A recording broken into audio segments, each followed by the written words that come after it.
Thomas Hubauer from Siemens. He's been, collaborating with many different business segments to really drive innovation and, the semantic and knowledge graph capabilities within his organization. They almost have what I would call a center of excellence, if you will.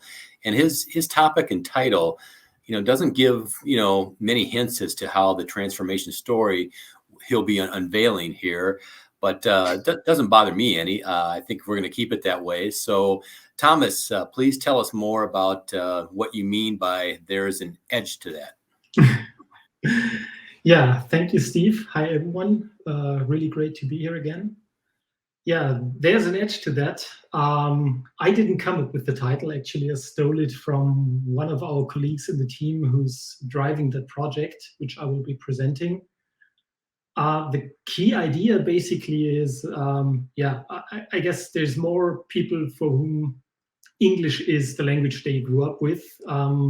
Knowledge graph brings a lot for the use case, but also in a more literal sense, what we found is that for the things the business is looking in their data, there is typically an edge or at least a path in the graph. So we can help them find what they need using the graph. So yeah, this is where the title came from. Right, and yeah, as Steve already said, I'm part of the Siemens technology organization. So we're more like a cross-company organization driving technology, bringing it into projects across the organization. And today, what I will be presenting is a use case from our Switchgear business, which is basically the type of devices that control the grid in a way to keep it on a level that also matches my understanding.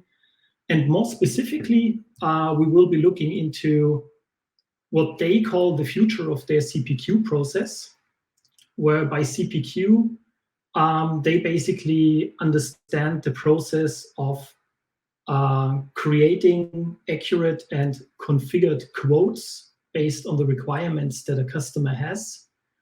And this way, basically, configuring a complex product, but also not just doing the configuring, but also the pricing, and in the end, sending out a quote to the customer. I guess that's a problem that's known in many industries. What I learned working with those colleagues is that contrary to my layman's understanding of a smart grid, and yeah, you have a component there that controls stuff, those switchgears are really products where you have an extreme amount of different variants that have to be very specifically tailored to the actual requirements of the grid. And so this really makes this CPQ process very, very interesting because it really needs to bring in a lot of background knowledge and a lot of configuration knowledge. And obviously, this is something that people like us working with data, working with knowledge are quite excited about. But before diving into the technology, I would at least like to give you a little bit of understanding of what the business domain is we're talking about. So the challenge, the problem that our colleagues in that business are solving is basically to transmit energy, to bring energy from where it's produced to where it's needed in a secure way. And I guess the kind of increasing importance of renewables is known to all of us. So they are more and more faced with decentralized grid structures, which are basically brought up by distributed energy systems. And this is, leading to even more challenges when it comes to controlling the grid and making sure that at any time the grid is stable. Because even very small deviations there can have severe and even catastrophic effects in the sense of parts of the grid having to be shut down. And obviously, that's what you want to avoid, because looking at all those things that you see around the grid here, it's really a central thing to keep. Also, some of the domains we heard about, like life science, already keep them running. So those guys are really, they really want to make sure that you have the right switching device in the right place, basically. And to give you a bit of an idea of the business, so when we're talking about this business unit that we are working with to build this novel CPQ system, they are addressing around 12,500 customers worldwide in about 80 regions, a bit more than 80 regions. And even not only the customers, but obviously also production and service is set up globally, which means there's obviously also some additional challenges with respect to data and making the data accessible, but also keeping the data consistent across all those sites. And I mean, Siemens is a big company, but just this part alone is 15.5K employees. So that's not a small family within our big Siemens family, I would say. Right. So given this context, let's have a quick look into how the order process and the offer process works, because that I think helps a lot to understand the challenge that they were faced with.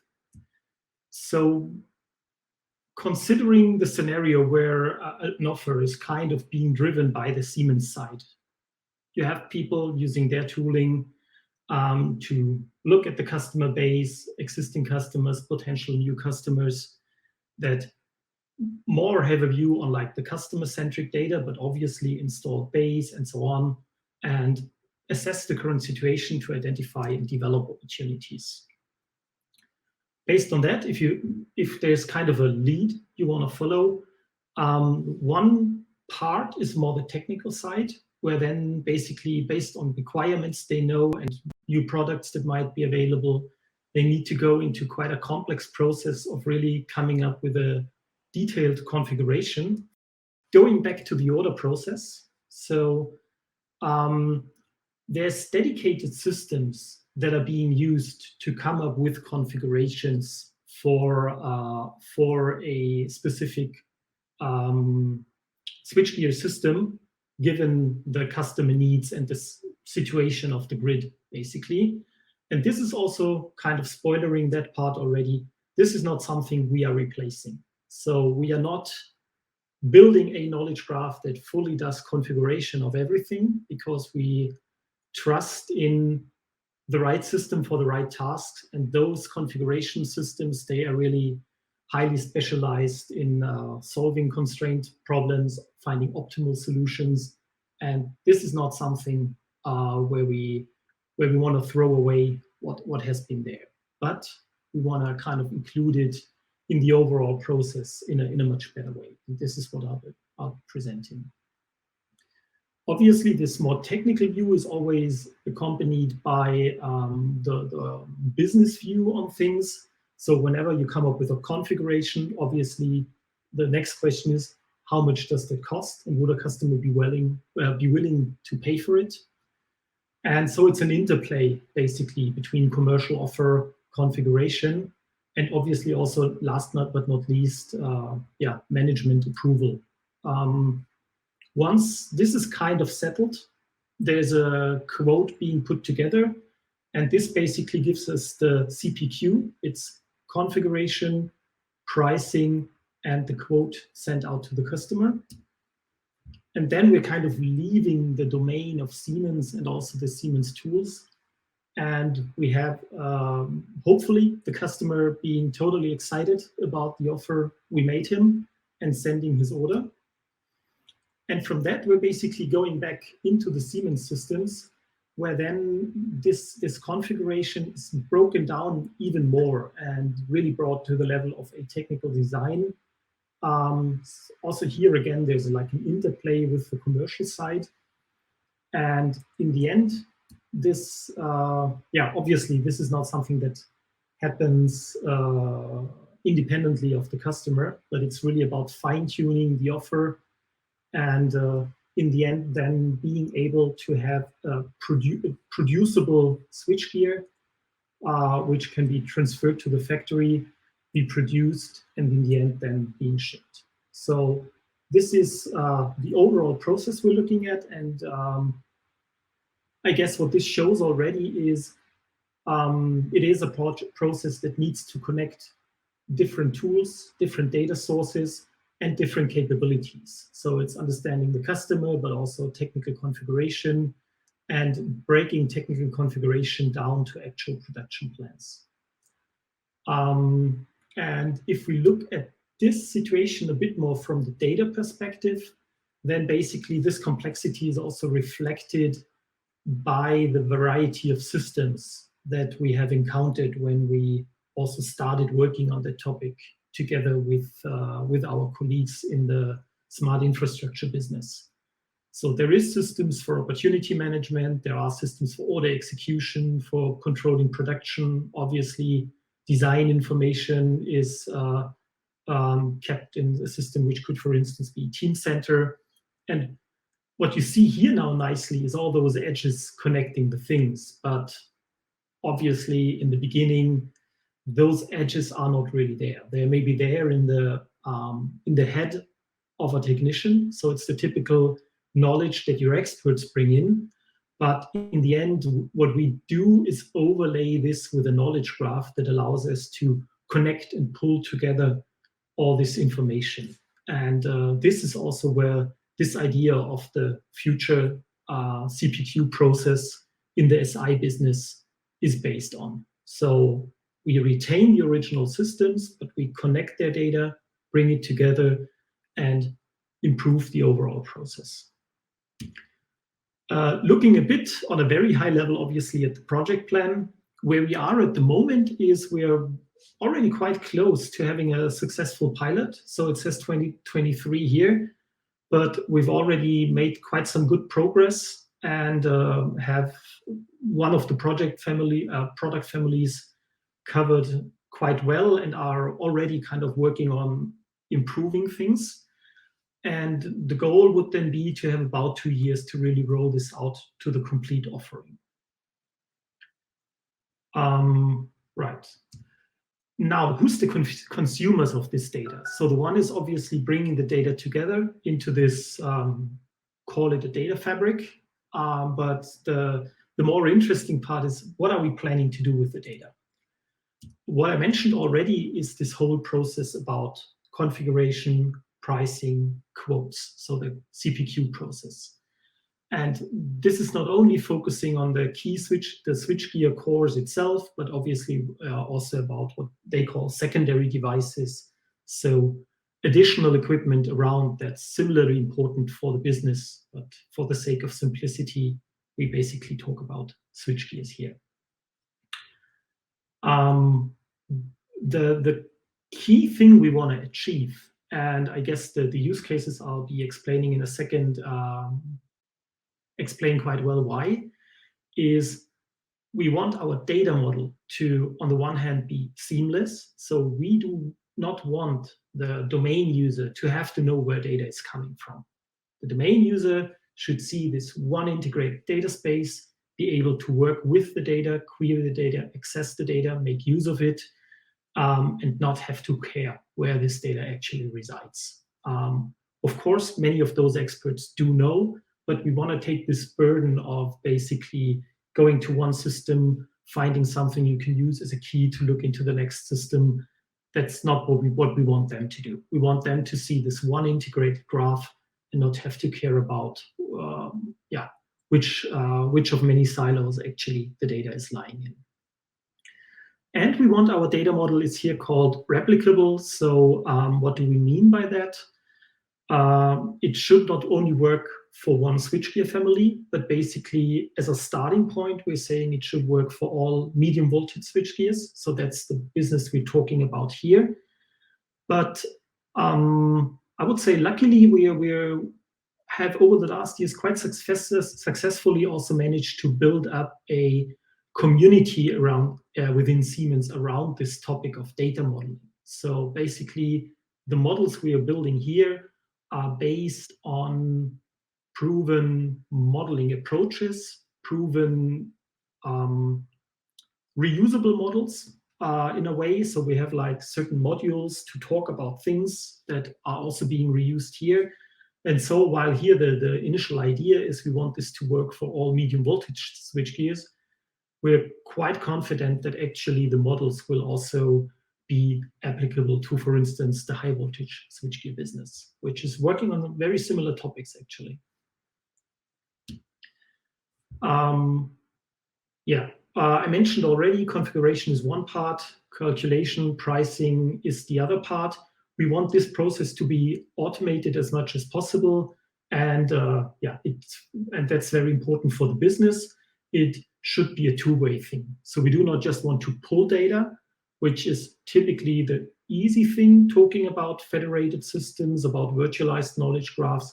But for this specific case, we also wanted to push data back into C-sales. So we do not want to build a new single source of truth or a new lead system for the leads. Now that's a bit using the same word twice, but I hope you're still getting my point. But we still want to be the C-sales system, the lead system for the sales process. And basically what we're building here is a supporting tool. So we need to feed the information back. Obviously, the same holds true for the order configuration. We do not want to do production planning in the graph. We are feeding the order configuration with some additional hints to the factory, so the factory can then take care of production. But it's doesn't make the slightest bit of sense to reinvent the wheel here. A key requirement, I mean, I guess it's a given to find that on such a more management level strategic slide. If you sit down and really say, we want to reinvent the way we do our CPQ process, then obviously you want to look into what's the proper technologies to do that. And I'm quite happy that we were able to convince the business, and I think they haven't regretted that move yet, to take knowledge graph technology as the basis here. So we're using ontologies, we're using RDF-based knowledge graphs, and we're federating data into this knowledge graph as a basis for what we're doing here. The CPQ process for the business is only a start, where only is really in air quotes. But there's plenty of ideas how to go on from there. So in other contexts, what we've have been doing successfully is, for instance, using the data to build recommender systems. So instead of going through the configuration process manually, take the user, where the user could be external in the case of an online configurator, or it could be a Siemens expert in an internal setup, take the user by the hand and suggest what could be reasonable configurations based on historical systems built, but also based on the requirements that you feed into the system. And the key for that is really that we want to have this one seamless integration of our data. Of course, we want to couple this with good end user experience, different use for different user groups, and so on. I guess that's a given. You want to build a system that people like to use. So diving a bit into this knowledge graph topic, why do we use knowledge graphs for what we're doing here?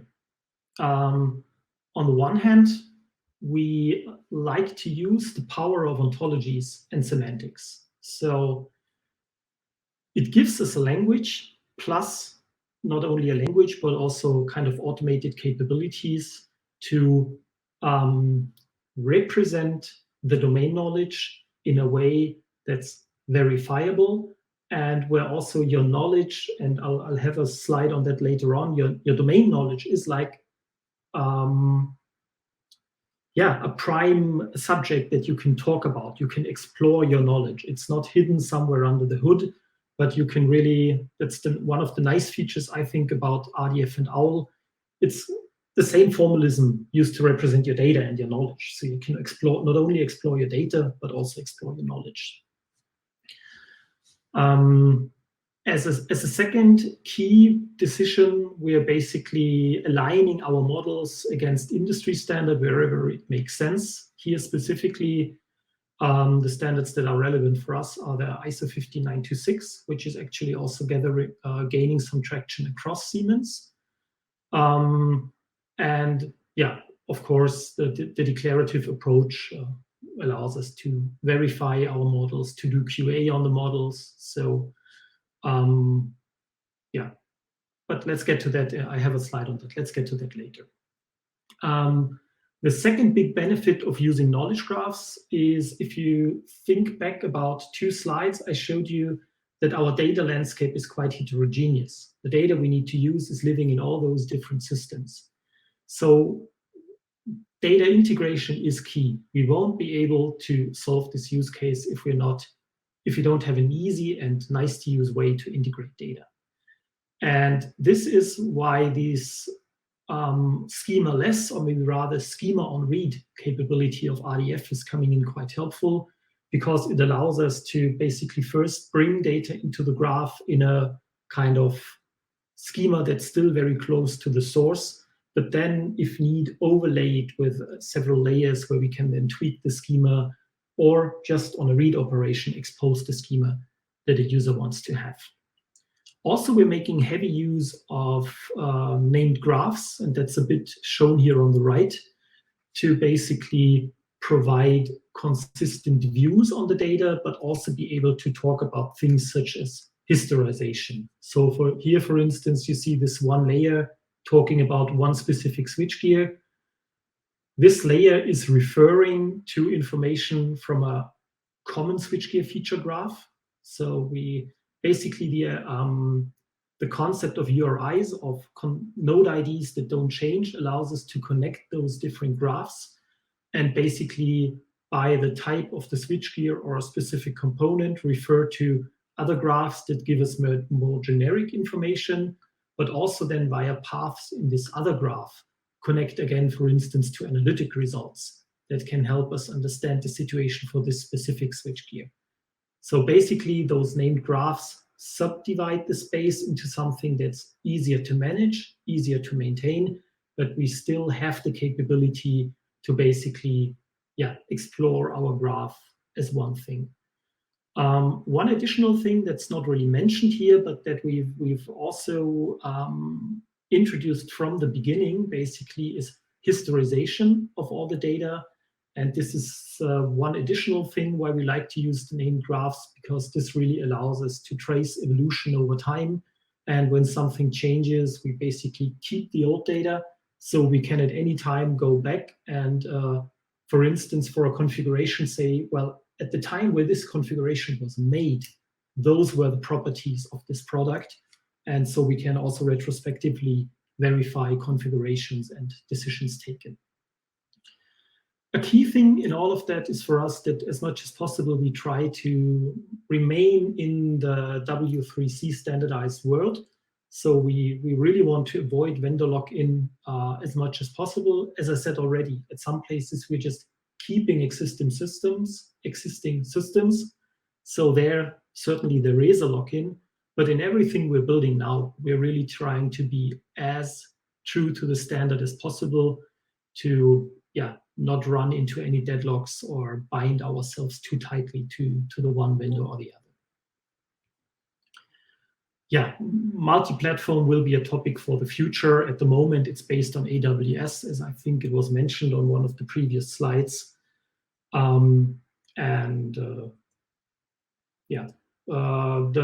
one thing we have, I've hinted at on the previous slide, is that in the future, we're doing that already in other domains, but in the future also here, we will be using the graph as a data structure for machine learning, which I guess for some of this community, the whole topic of graph-based machine learning, graph neural networks, and so on, has caught quite some attention over the last years. And this is something we'll be using here, for instance, then to provide recommender systems on this data.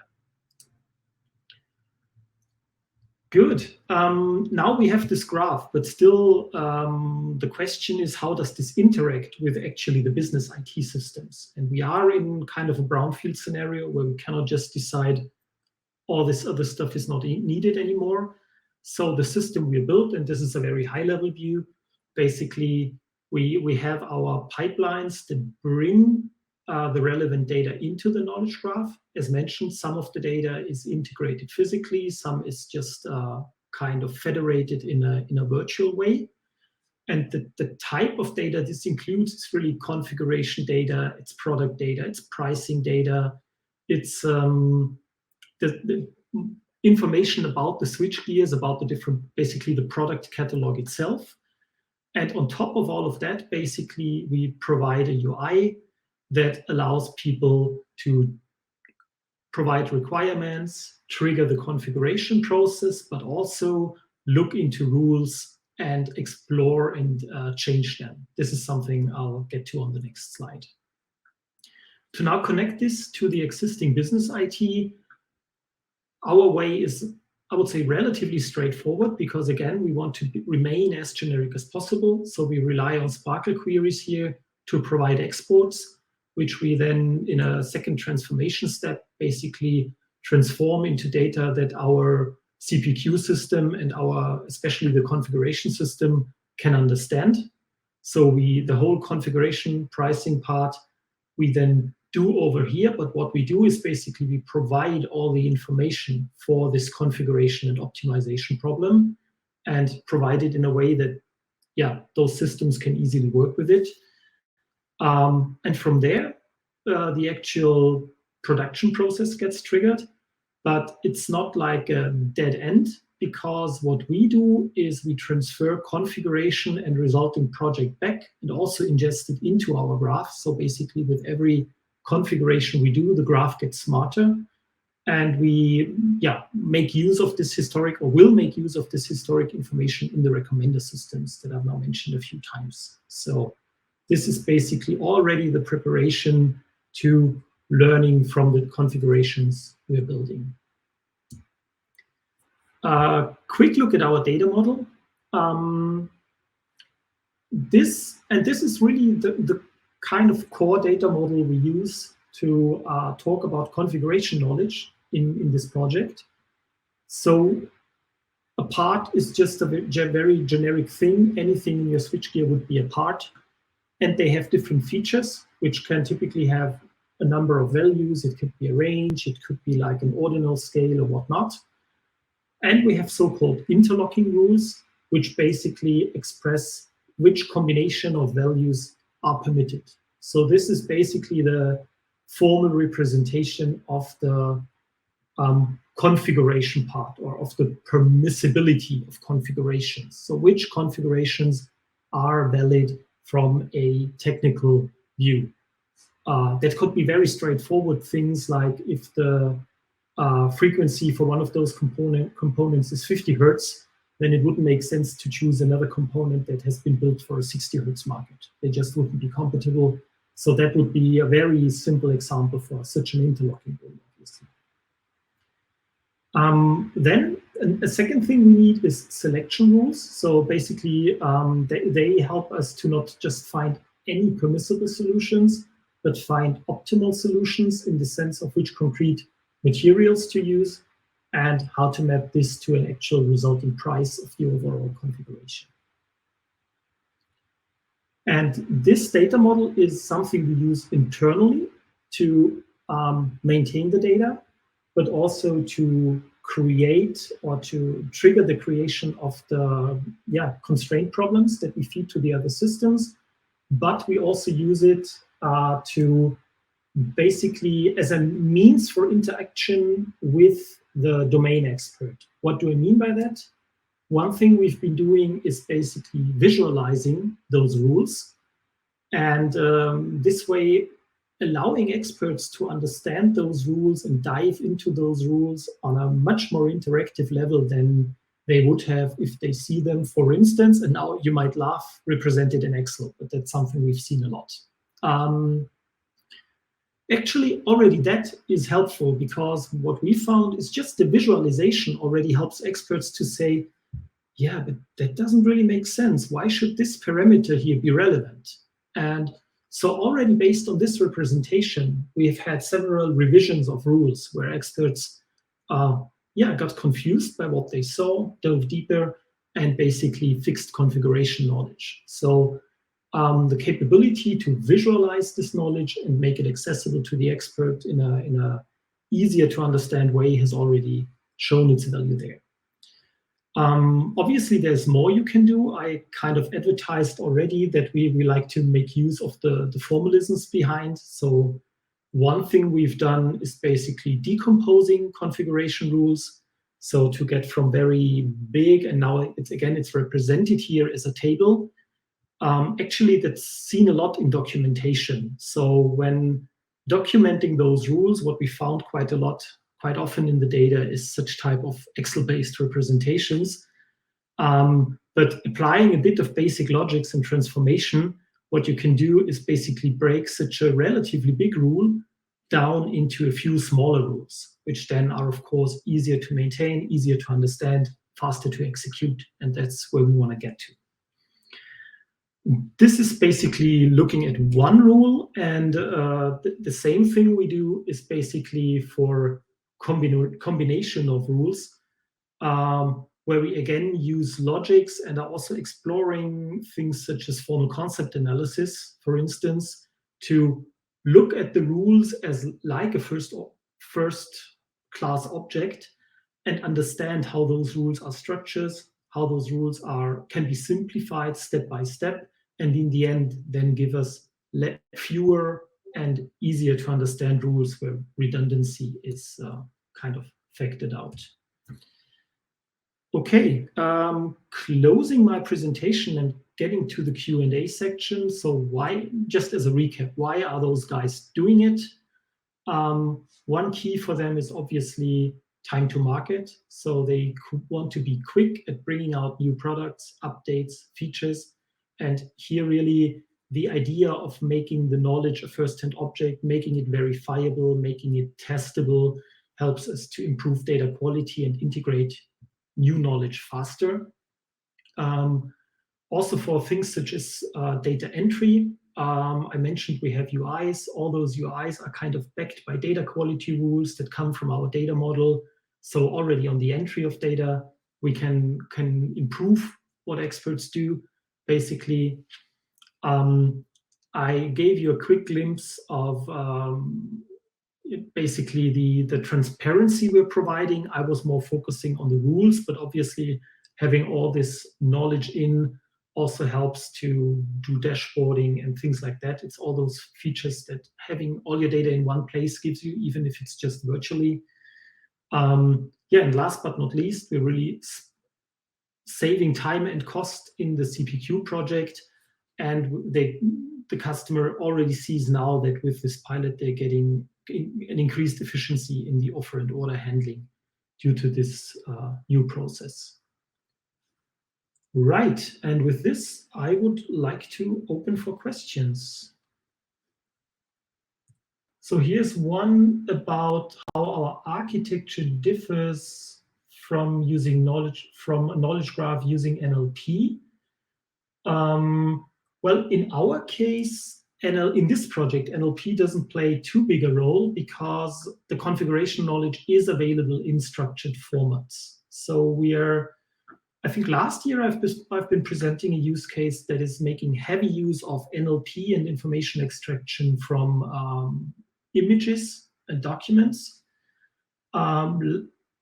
In my view, that makes things more complicated. It's interesting, it's challenging, but here we are in the lucky situation that our knowledge is structured. And so, yeah, NLP is not too much of an importance for us in this project. Thomas, we've got a hand raised. If you'd like, I can call on Leonard here. Oh yeah, please. I didn't see that. Yep. Go ahead, Leonard. One thing I really enjoyed was your mention of Open Biomedical Ontology Foundry. I assume you don't use their ontologies directly, but you must follow the standards in some sense that they put forth. But how closely do you follow them? Like, do you, for example, you actually use their relation ontology that Barry Smith came up with? Or do you just, I'm just wondering if you use that specifically. Yeah. So I have to admit, this project is not something that I've been working in hands-on for the last half year or so.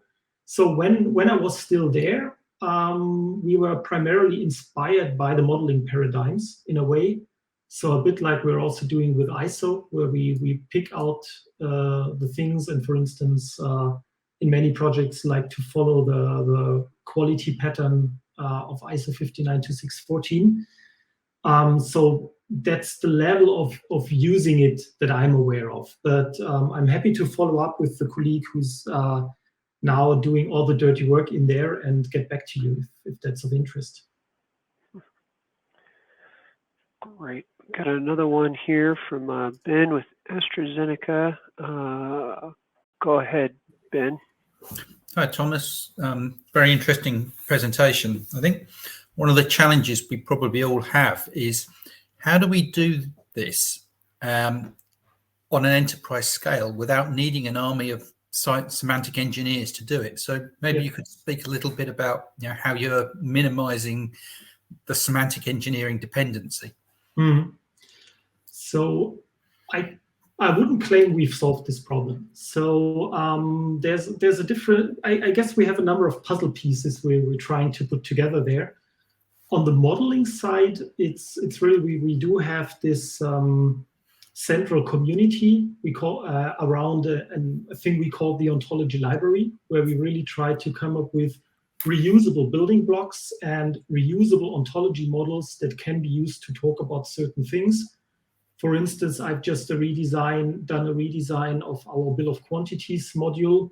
So the idea is that people use the same representation if they want to talk about the bill of quantities of a thing, whatever that thing may be. So that's, I would say, the first building block, reduce effort on the modeling. Yep. Then on the kind of mapping side, obviously, if people use the same model and we have kind of the same reoccurring data sources within Siemens, you can also, not completely, but to some extent, reuse existing mappings, especially if they're expressed using some more declarative approaches and not just buried in some Python code. So that's the second thing. We are also exploring technologies to reduce the amount for creating such mappings using machine learning as kind of a parallel thing. So suggesting mappings and just having the user adapt them. And last but not least, and again, we end up with machine learning to do things like matching attributes or also reconciling entities. So kind of matching columns or matching rows in your table. This is also where we typically apply machine learning to at least come up with recommendations, which can then be verified by the user. Yeah. Does this answer your question? Yeah, no, very much so. Thank you very much. Cool. You're welcome. Okay. We had one other question in the Q&A. How do you work with underlying master data governance? How do you, okay, with the underlying master data governance. So, Mikkel, what I think your question is pointing at, and if it's not right, feel free to raise your hand and we can pull you on stage. What you think you're pointing at is who's the kind of owner of this data and how do we handle data change?